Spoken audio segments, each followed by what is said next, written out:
Hi, Sarika and Shannon.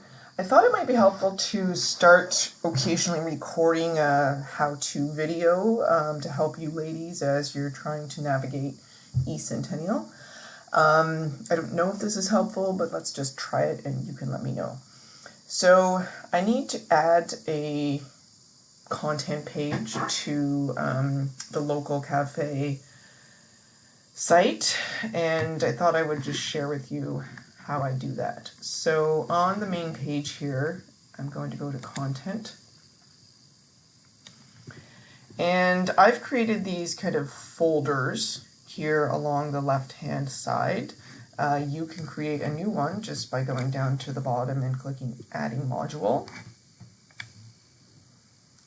What I've done is under the week of week 1, May 1st, I've added a bunch of sub-modules.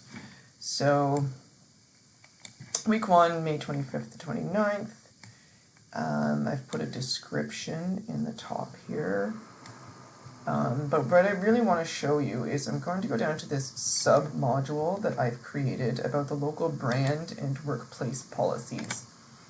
And to get in there, I actually have to click on it from the table of contents here on the left.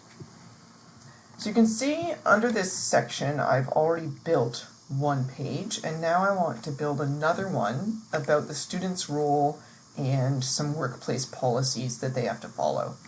So I'm going to click New,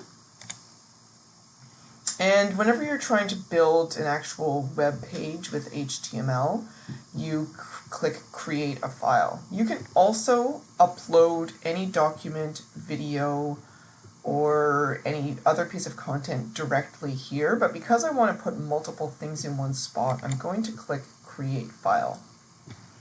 And I'm going to call this Your Role on Our Team, and that is just based on the info that Shannon has provided me.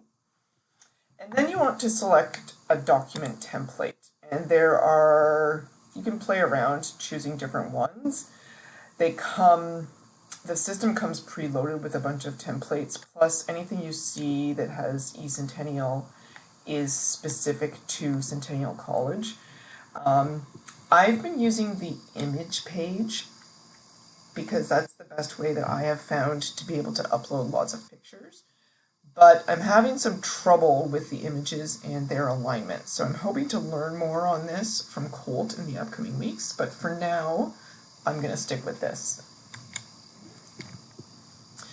So this is where you can customize things, and I'm going to make this full screen just so we see more of the page at the same time. I'm going to replace this photo just by clicking Delete, and then leaving my cursor in place here and clicking the camera icon, which is Insert Image.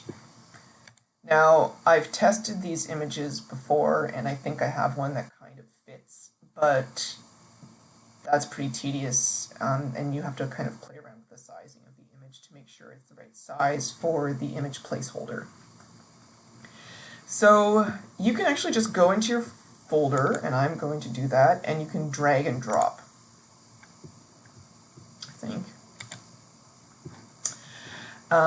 And this is the image that I think I would like to use. And you can just drag and drop and click Add. This is for accessibility purposes. The easiest thing to do is just click This is decorative. I'm trying to be accessibility compliant, although it's not usually my main priority, if I'm being honest.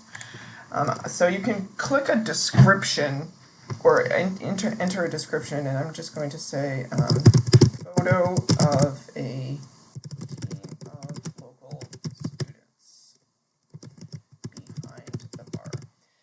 And if anybody is using document reader software, this will allow the text reader to pick up and read to the person with vision problems a description of the image. You'll notice that you see it if you hover, but otherwise it doesn't show up anywhere. And from there, you can start editing the text. I might just repeat the title here. Your role on our team.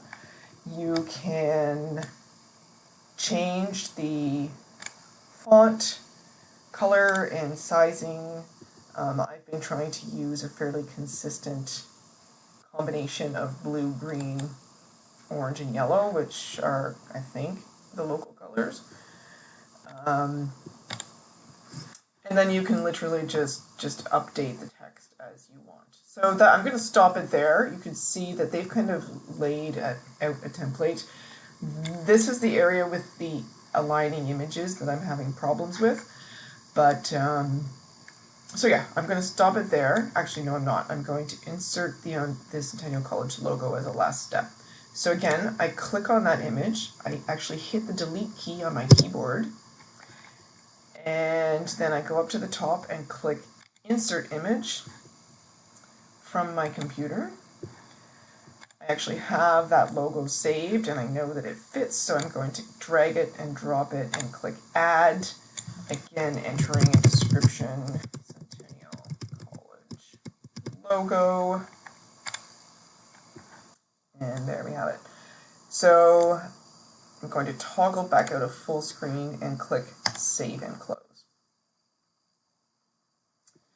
Then we can see we have a page that has a whole bunch of text that needs updating, but we have a shell here that we can add and edit and our saved logo down the bottom.